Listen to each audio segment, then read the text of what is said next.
today, right?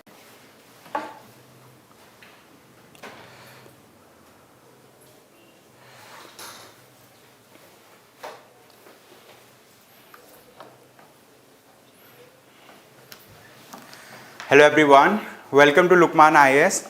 Today we are going to have the Hindu newspaper analysis dated 1st of December 2021. So these are the important articles that we have listed for the discussion. So today we are going to discuss the first topic, which is a small grant but a big opportunity for local bodies. Okay, so we will understand the health sector in terms of the financial grants given by the central and state governments. So this is a very important article related to health sector. So we will understand about the problems associated with the health sector and the importance of health sector, and we will also understand about various constitutional dimensions for safeguarding the health sector. So this was there in the editorial page. The second topic that we will talk today is about Afghanistan. Okay, so it is the rise of a narco terrorist state as per the author. So author says that with the rise of Taliban in Afghanistan, it is leading to a rise of narco-terrorist state. So the author has equated Afghanistan with narco-terrorism. Okay, so this was also there in page number 6 of the Hindu newspaper today. And after that we will talk about the third topic, which is India 5G subscription to reach 500 million by 2027. So this is as per a report published by one of the telecom agencies. Okay, so we will talk about the highlights that was given by this particular report. So it is a report that was published by a private sector telecom agency. Then we will talk about the fourth topic, which is TRAI. TRAI stands for Telecom Regulatory Authority of India. Okay, so TRAI seeks comments on 5G pricing auction. Okay, so we will talk about this particular topic. This is important under science and technology section. Okay, so this was there in page number 12. And after that we will talk about another topic, that is sharp rise in deaths by suicide in 2020. Okay, so recently a report was published, and according to that report, the rise in death because of suicide is was the highest after 1982 in the year of 2020. Like since 1982, the 2020 has seen the highest number of death by suicide. Okay, so we will talk about those states where there is more prevalence of rise in death by suicide. So Chhattisgarh tops in that particular ranking. So we will talk about other issues also. Okay, so with this, let us take the first topic for the day. This article talks about a small grant but a big opportunity for the local bodies. Okay, the earmarked health allocation recommended by the 15th Finance Commission can fulfill a mandate on primary care. Okay, so this particular article talks about the grants for the health sector when it comes to grant in the urban local bodies and as well as rural small bodies, like which are located in primary healthcare, in rural areas. So they look after the primary healthcare status, and they also look forward for secondary healthcare, and they recommend people to the tertiary healthcare as well. So we will talk about the grants that were recommended by the 15th Finance Commission. Okay, so before we start the discussion on the topic over here, we need to understand what are urban local bodies or what are rural bodies, right? So as per the Constitution of India, the local bodies have been granted the constitutional status by the 73rd Constitutional Amendment Act. Okay, it was enacted in the year of 1991, but in 1992 it came into being. Okay, so we have Panchayati Raj institutions and urban local bodies. So these are the bodies that enjoy the status of a constitutional body. Constitutional in the sense they have been recognized by the Constitution of India as constitutionally stated bodies. Okay, so India has the distinction of having the 3-tier government. Okay, so there is no other country that has 3-tier structure of government. We have union government, we have state government, we have our local governments. Okay, so they have been given the constitutional status. Okay, so now they have been given the constitutional status, but like, are they getting, you know, proper due when it comes to, you know, allocation of financial resources? So this is an area where, you know, urban local bodies as well as rural or panchayats face lot of hurdles. Okay, they face lot of problems. So recently there was a huge grant. Okay, there was a huge grant in the health sector for these areas, the urban local bodies as well as, you know, the rural areas. And this particular article talks about that, like, you know, grant for the rural areas are performing better as compared to urban local bodies when it comes to health sector. The author also, you know, author gives some statistics, some data to, to, you know, explain what the author means to say. Okay, and apart from this, we will also talk about the 15th Finance Commission. Okay, so 15th Finance Commission, the Finance Commission is a constitutional body. It is constituted once every 5 years by the President of India.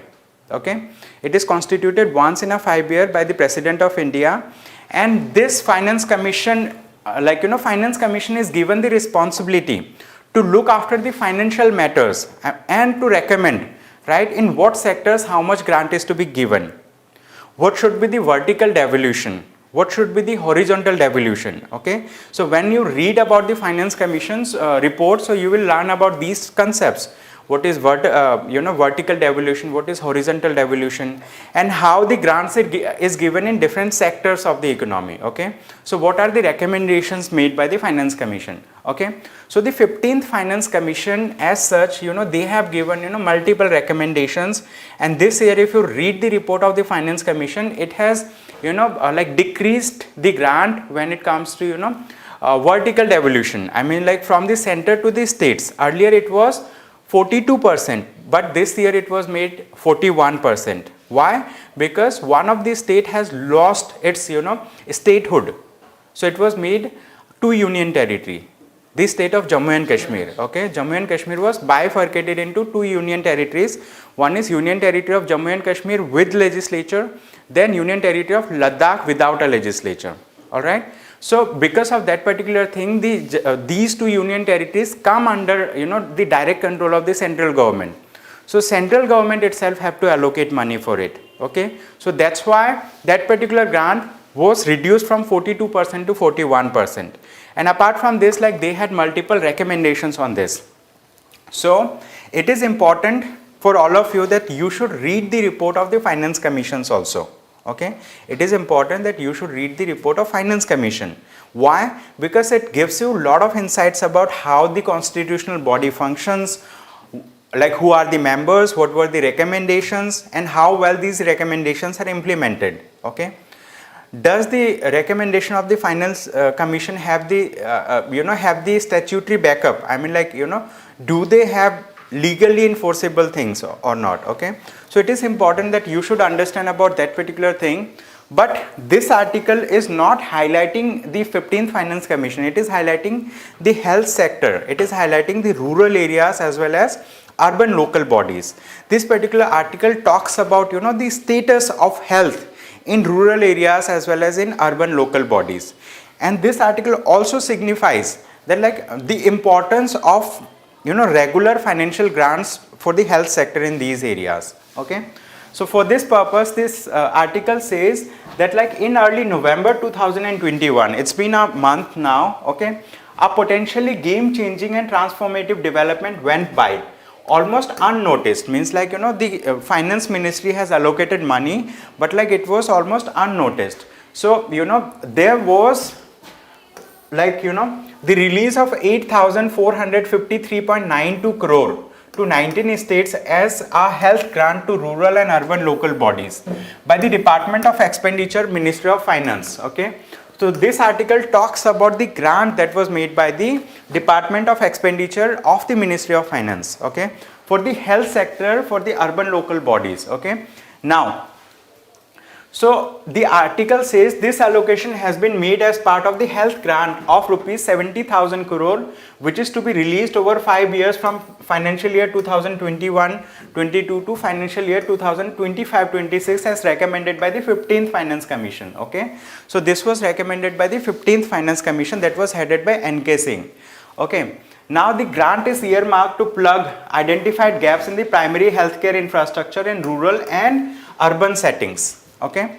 So it is significant. The author is saying that this particular grant is significant. Why this grant is significant? Because this particular grant may be small when we compare this grant with the overall grant for the health sector in India.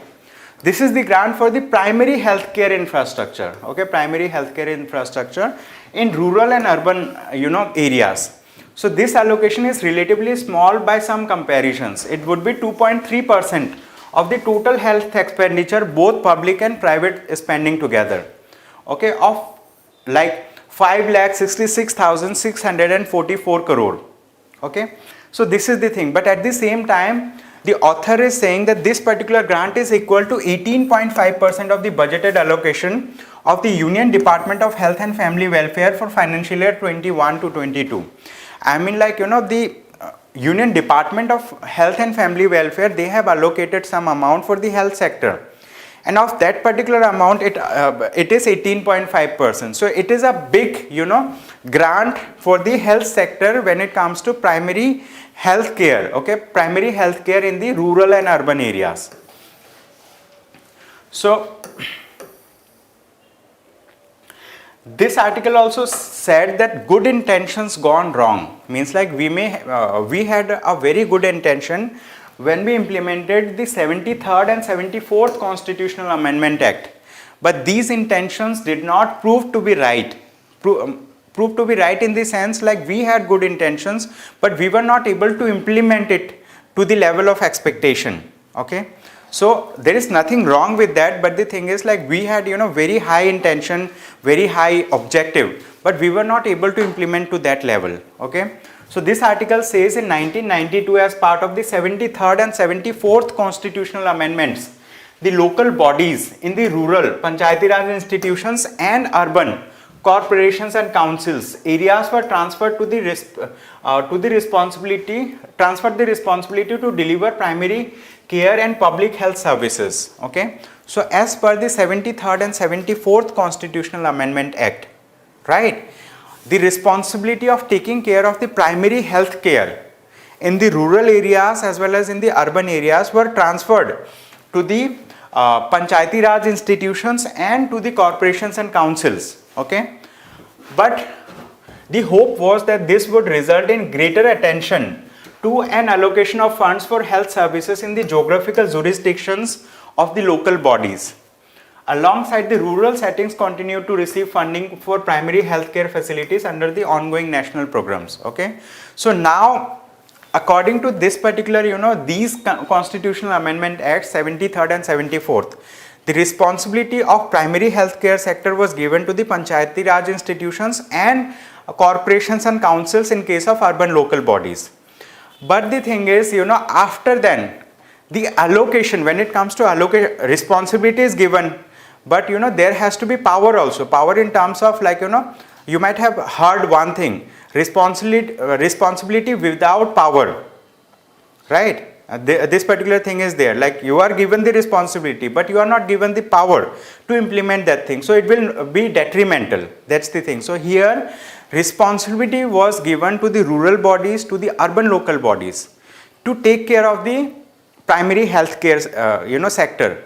But urban local bodies, receive lesser fund as compared to rural bodies. Why? Because rural bodies receive lot of grants as per the existing government schemes. So there are multiple government schemes under which the rural bodies keep on getting the fund, but for urban bodies proper due consideration was not given. There were some loopholes, there were doubts, like where the money has to be allocated, from where the money will come. Lot of doubts were there. So that's why the urban bodies were not receiving adequate attention and adequate funds, but rural bodies still kept on receiving it as per the existing some government schemes. So this article is highlighting that particular thing. So now this article also says that in 2005 the launch of National Rural Health Mission, launch of National Rural Health Mission to bolster the primary healthcare system in India partly ameliorated the impact of rural local bodies not spending on health. However, the urban residents were not equally fortunate. Okay, the National Urban Health Mission could be launched 8 years later and with a meager annual financial allocation which has crossed 1000 crores. So they are saying that National Rural Health Mission was implemented in the year of 2005. So rural bodies started receiving fund, but National Urban Health Mission was implemented 8 years later, means in the year of 2013. Okay, so after then they started receiving funds. So there has been a gap in allocation of fund in the rural bodies and the urban bodies. Okay, so like you need to read this article to understand the context. Okay, what the author wants to say. Sir, but Yes. funds is getting compared to urban, rural is getting more amount and previously started, but they are not developed. What is the reason behind it? No, they are not getting more amount. It's the thing is like they have been receiving amount as per the existing government schemes that were already in place, and the rural local health scheme was implemented in 2005. Urban local health scheme was implemented in the year of 2013 after 8 years. So there has been a gap also. But like when it comes to like lot of factors play role over here. What are the factors? The preference of the doctors to work in rural areas or urban areas. People who are doctors, they prefer to lead a very lavish lifestyle. Okay, so they have a tendency to go to the urban areas to work in metropolitan cities, but they do not have, most of them lack the service mentality of serving the poor people in the rural areas. So that's why this particular sector has been facing problem. Okay, I am not comparing in terms of amount or money that is transferred to the rural body and the urban body, but for rural bodies there has been a scheme before this scheme came into picture. Even before the 73rd and 74th constitutional amendments were brought, there were schemes under which they used to receive the funding on a continuous basis, but for urban local bodies it was very poor. But like so like you might be getting confused about the primary health care in the urban areas and the primary health care in the rural areas. In the rural areas you might have seen primary health care things in schools also. Like if you go to a school, government school, in that school there will be like they will give a tablet, they will give other things for primary purposes, like if you have minor injuries and all, minor headache, these things they will give. But in like urban areas, it is very hard to find the primary healthcare centers. You can go to the district hospitals, but district hospitals do not, is not a part of the primary healthcare center. You understanding? District hospitals come under the administration of the district authorities. Okay, so they come under directly state governments. But when it comes to rural, primary healthcare centers in the urban areas, they are very less. People prefer to go to private hospitals or like medical stores for purchasing the thing. In rural areas, they go to the schools where the primary healthcare center is located. Now, based on the COVID situation, only where the primary centers has been located, identified, sir. Right. Before that one, Yes, it is now identified in the urban areas also. They fast to vaccination purpose only, they identified the Right. local primary health care. Right. So this is the thing. I mean, like these are the gaps that are there. So some obstacles. What are the obstacles that India faces? So in urban India with just half of the rural population. Okay, urban India has half of the rural population, has just a sixth of the primary healthcare centers comparison to rural areas. Let's consider in rural areas there are 600 primary healthcare centers. In urban areas there will be 100 primary healthcare centers. Okay. Contrary to what many may think, urban primary healthcare services are weaker than what is available in rural India. Okay. So this is the thing. So they have pointed out, some of the factors, that acts as an obstacle. Okay. So it says like few years ago there were a few reports of the 3 municipal corporations in Delhi refusing to allocate land for the construction of mohalla clinics, an initiative of the state health department, and even the demolition of some of the under construction clinics. It is in this backdrop that the 15th Finance Commission Health Grant, the urban share is nearly five-fold that of the annual budget of the National Urban Health Mission, and the rural allocation is 1.5-fold that of the total health spending by the rural local bodies in India. Okay, so this article actually compares, okay, it compares the primary healthcare status in the urban areas as well as in the rural areas. They talk about like what is the financial status when it comes to grant of money to the urban areas and the rural areas. Okay, so what are the essential steps that should be taken, okay, to revive the health status in the urban local bodies and the rural areas. Okay, so the author has listed 7 points for this. Okay, first point, second point, third point, fourth point, sixth point, seventh point, like that. Okay, so you need to read all these points one by one to understand like what are the steps needed so that the primary healthcare centers in the urban areas and primary healthcare centers in the rural areas can be strengthened so that the health infrastructure in the country improves. Okay, so that health status of people improves. Why this article is important? This is important because recently there was a grant to the primary healthcare centers by the Department of Allocation in the Ministry of Finance. But at the same time, recently we have heard that like India faces huge problems when it comes to nourishment of children, right?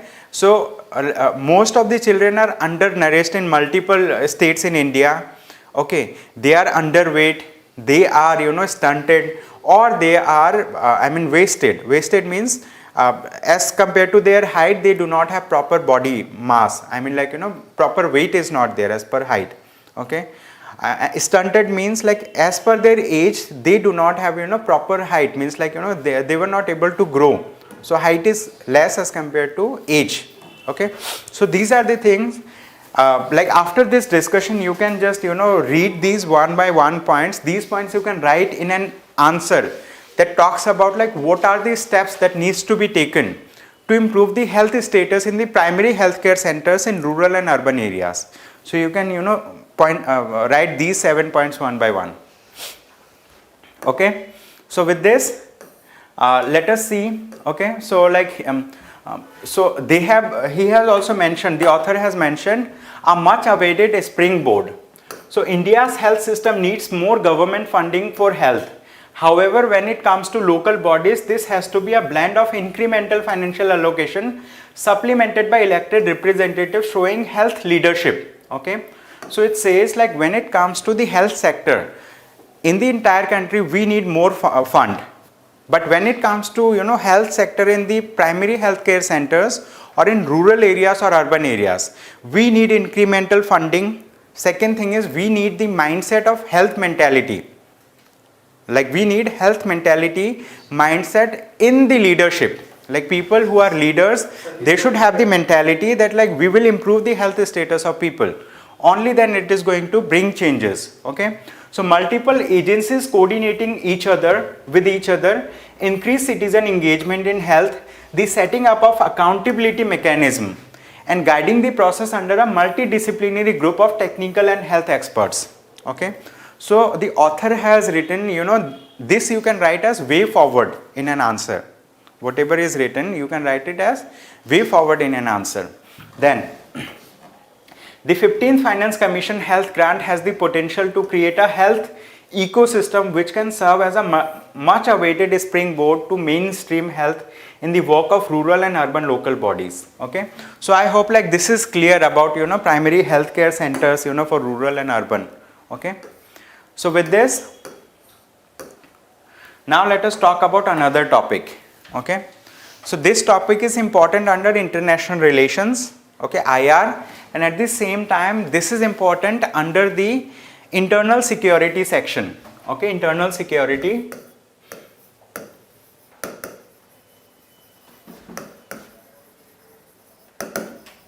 Which is a part of GS paper 3, and IR which is a part of GS paper 2.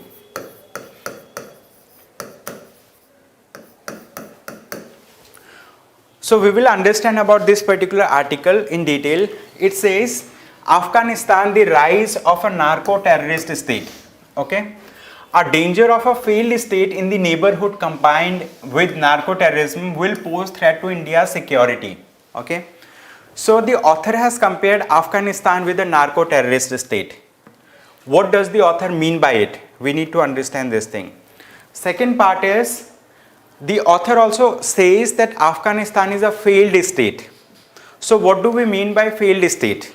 Right? What do we mean by failed state? We need to understand. Okay. So this concept of failed state is a part of international relations. Okay. People who understand about, the concept of a state, concept of, different type of a state. So they understand what do we mean by failed state. So we will talk about this particular thing, and we will also talk about what is narco-terrorism. Okay. So this article says that, Afghanistan, when, from 2001 to 2021, during that time when it was backed by United States of America. So that time there was a government which was in power, that was a democratically elected government, and that government was backed by, a democratic country like United States of America. That time Taliban was not in power. When Taliban was not in power, so what has happened? The Taliban was continuously struggling to come back to the power. Okay. So during that time, Taliban has, they used to get funded from illicit, drug supply, or they were promoting this particular thing. I mean, drug smuggling, and they used to get money from these sources. Okay. So during that particular time, so Taliban used to get, funding from, arms smuggling or drug smuggling, and they were the ones who were making the drug business prosperous. Drug, not the medicine one, but the ones that is consumed for narcotic purposes and all, this is the thing. Now the author compares that Afghanistan, Taliban, which has a history of promoting drug related things for its sustenance when it was not in power. Okay, will have a tendency to prosper this particular business when they have come to the power. Why will the Taliban will do it? The author says because the Afghanistan as a country is now under huge turmoil. It has huge economic instability. It needs, it needs proper support from international powers, from neighboring countries, so that it can make itself a stable country economically and in other spheres also. Okay. So this is what the author is saying. Okay. So now when it comes to Afghanistan, so India, Pakistan, other countries, they used to face a lot of problems when when because of different terror outfits that were small, marginal, and all. So now since Afghanistan, the government has been toppled over there, Taliban came into power, they are ruling over there, but this particular concern, this security threat has increased for India. The author is saying like that. Why? Because earlier, some of the, small outfits, they might have entered India through, bordering, by infiltration through the bordering areas. They have come through the sea routes. They have come through the air routes also, through Pakistan and through Sri Lanka and through, some neighboring countries. But now, the threat increases for India. There is concern for internal security, and at the same time, the author has a very critical viewpoint about the Taliban government, Taliban regime. Okay. So these are not my words, whatever I am saying, these are the words of the author. If you read this article, you will understand what does the author mean. So that's why author equates Afghanistan with narco-terrorism. Recently in Kutch only they have found. Right. So this is the thing. That's why the author compares Afghanistan with narco-terrorism. Okay, it says that Afghanistan, the rise of a narco-terrorist state. So I hope you have understood the crux of this particular article. So the word seems obvious. So now you need to read this particular article in your free time, it also talks about the implications for India. What can be the implications for India? One of the thing is organized crime develops its own survival and thriving dynamics. Okay, countries with the best of intentions and abilities fail to turn the tide, which is fueled by such an unholy nexus. Afghanistan, where neither the intention nor the ability to disrupt the trade exist, is emerging as a major narco empire. Okay, so the author is writing, a lot of viewpoints to make it clear, like, why, there are threats to internal security for India. Okay, so with this, we will move to the next topic. You can read this article, you will understand, like, the crux, like whatever I discussed. This article talks about India 5G subscription to reach 500 million by 2027. Okay, 4G to stay dominant, but witnesses drop. Now we need to understand what is 5G. So when it comes to mobile communication, so there have been different generations of development. I mean, in the first generation of development, people were using pagers. They were sending normal messages. But later on, people started doing voice calls. So we had 2G, we had 3G in the internet speed. Recently 4G has come into picture, and 4G is making huge changes in the society at large when it comes to digital communication. Now 5G is not still in the picture in India, but like 5G has been developed outside India. Means like the China has developed 5G. So it has a company which is known as Huawei. Okay, so this is a company that has developed 5G technologies. They have developed infrastructure, and they were in the business of 5G even in United States of America. Okay, so there were multiple concerns related to it, and Indian government was in a state of dilemma whether to allow 5G to penetrate into India that will be having equipments that are made in China. Okay, the Huawei company is not a private company. It's a company of the public sector in China, means like it is backed by the government in China. Okay, so that particular company has developed the 5G technology over there, and 5G has a lot of benefits. I mean, like when it comes to 5G, so like it is going to revolutionize the way how we do the communication. Okay, why? Because like it has low latency of data. I mean, like data can be transferred at a faster pace, huge amount of data can be transferred. Okay, so huge amount of data can be transferred at a faster pace. But now when it comes to this particular thing, the concerns for India has a concern that like China is not a very cooperative country.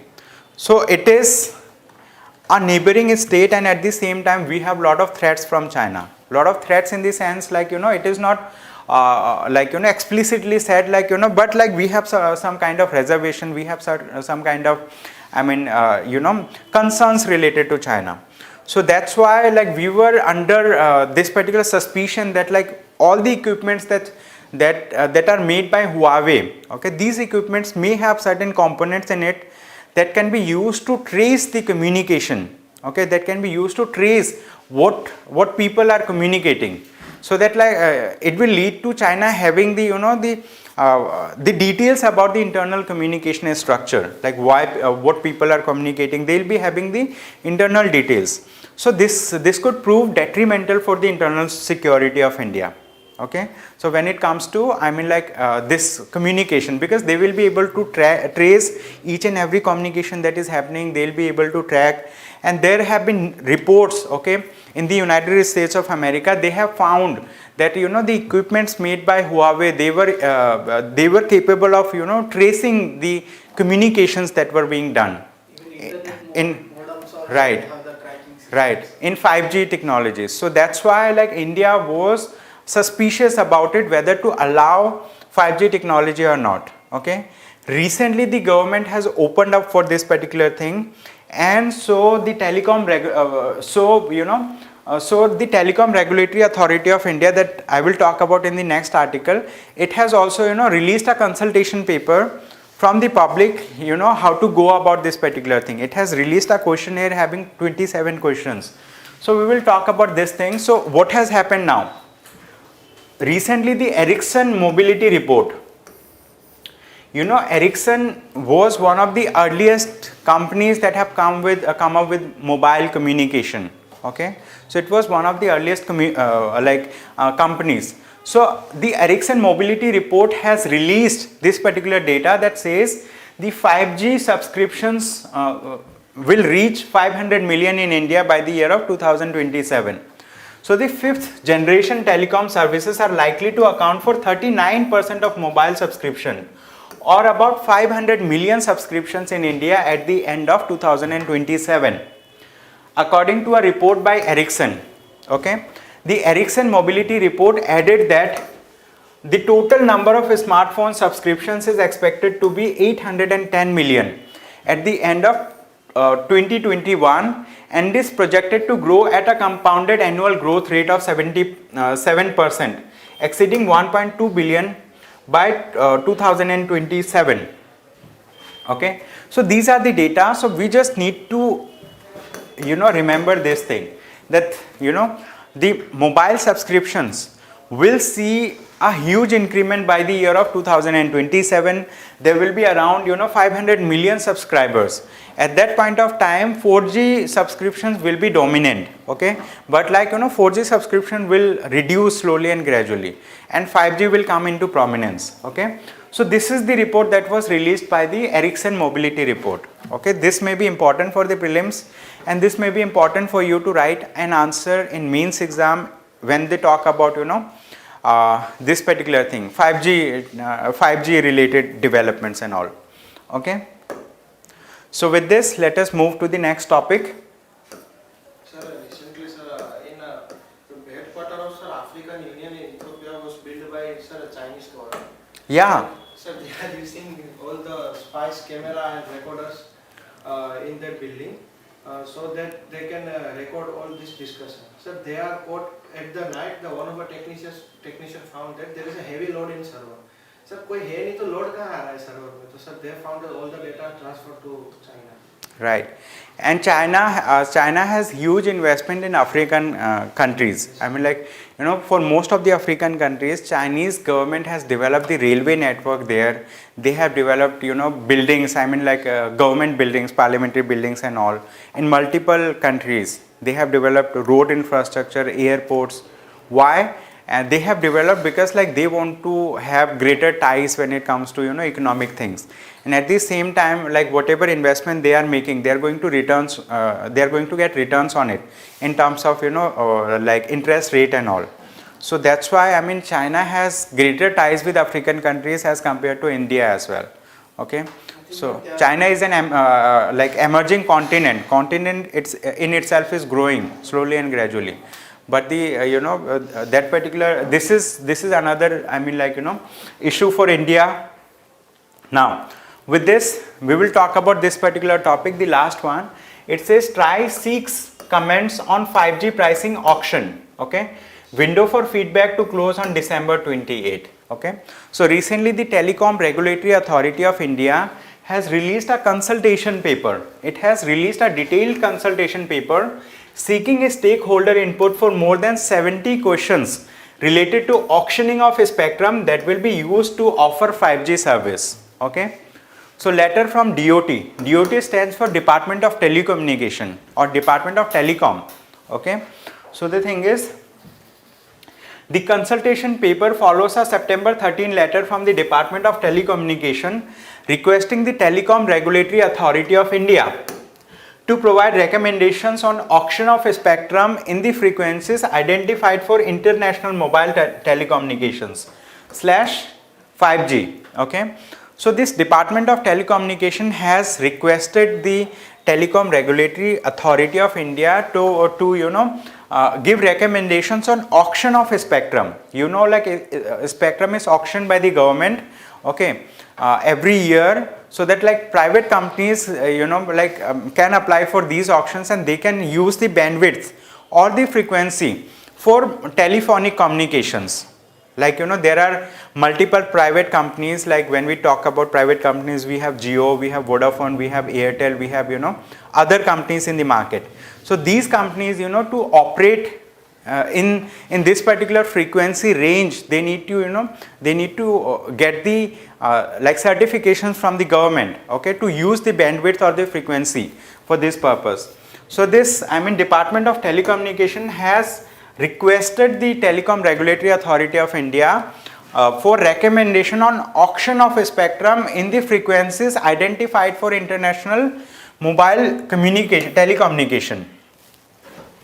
These included issues such as applicable service price, quantum of spectrum to be auctioned, associated conditions such as upfront payments, applicable moratorium period after the payments, and the number of deferred payment installments. Okay, means like they have asked the TRAI to share some recommendation on these areas of the auction process. All right.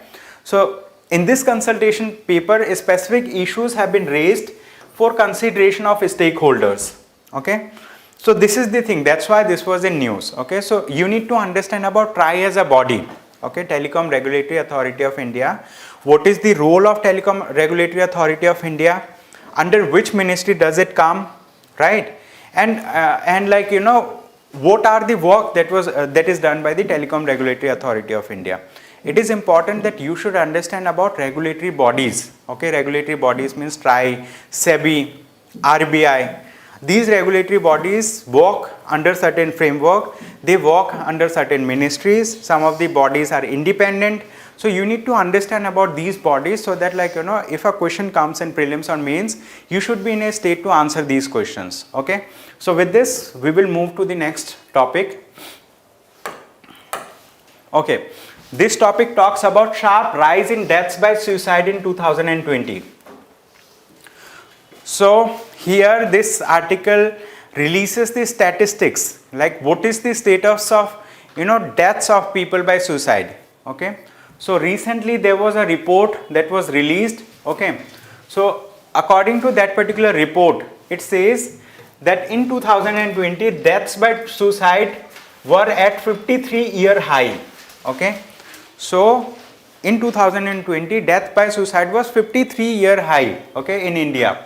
In absolute terms, 1,53,052 persons died by suicide in 2020, according to the recently released accidental deaths and suicide report. Okay, so name of the report is accidental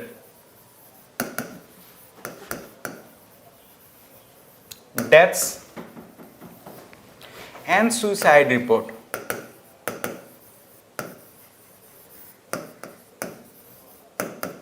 You can quote this particular report in your answer if you're writing an answer, right, related to poverty, related to health related issues, lot of things. There you can cite this particular report. Okay, you can cite this report and you can talk about, like, you know, death rate because of suicide was highest in the year of 2020 since 1982. Okay, so daily wage earners, homemakers, self-employed persons accounted for half of the recorded deaths last year.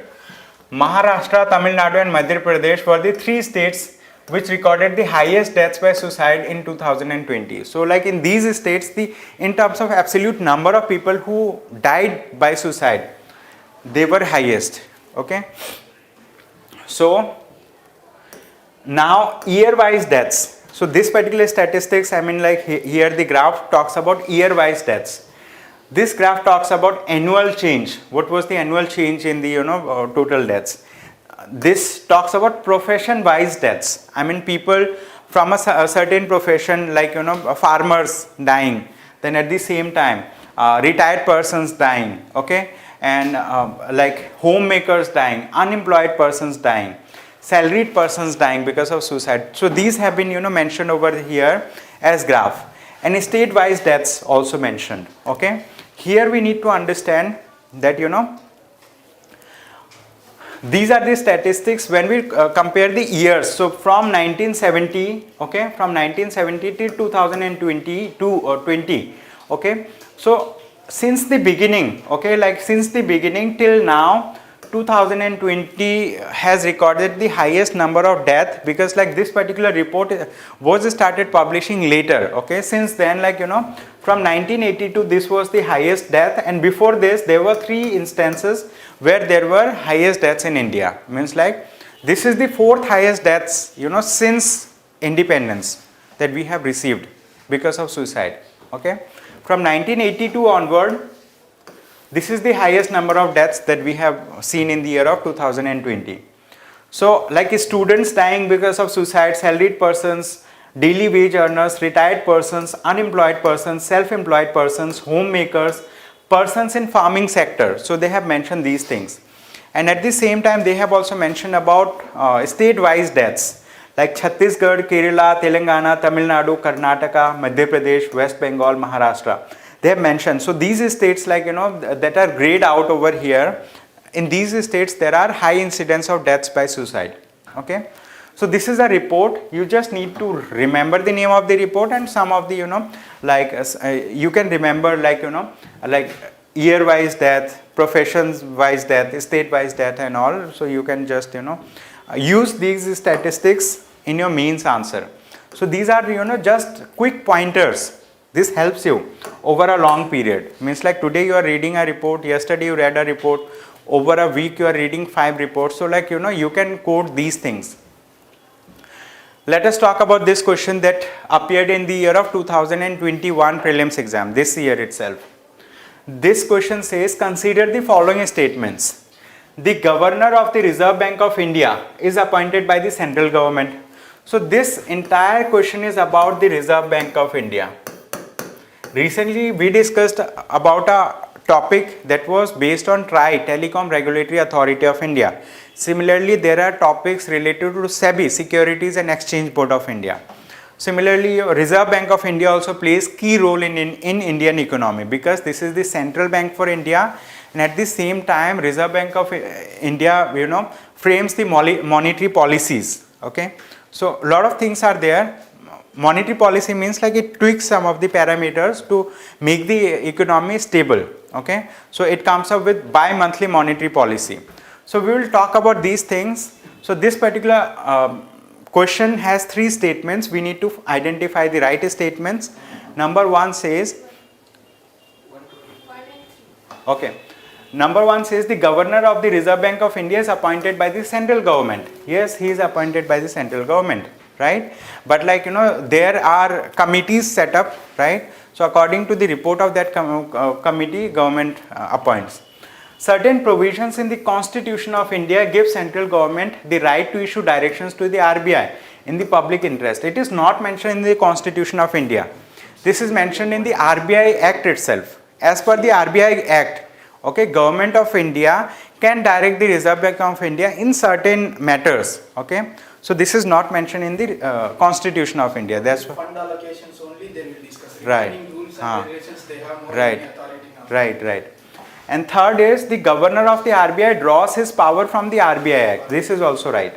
So 1 and 3 are right. So option C is the right answer for this question. Okay, option C is the right answer. So like why I am discussing this topic, so that you understand the importance of reading about the regulatory bodies. Okay, these regulatory bodies plays important role in the Indian economy. Okay, so that's why you need to understand about these bodies, so that in future if a question comes, you should be able to answer those questions, right, effortlessly. Recently this discussion also happens regarding to government and RBI during fund allocations. Yeah, a lot of discussion keeps on happening. I mean, like there have been multiple front where there was disagreement between the finance minister and the governor of the RBI. A lot of things happened. Like we have seen multiple resignations from various governors of RBI. Okay, Raghuram Rajan. Then there were many people recently. Urijit Patel. He has also resigned. So a lot of people who have been governors of RBI, they have resigned, okay, because of disagreement. So these are the things, okay, so we will discuss about these things in future discussions also. Thank you so much everyone for attending this session. I hope you have a good day ahead. Thank you.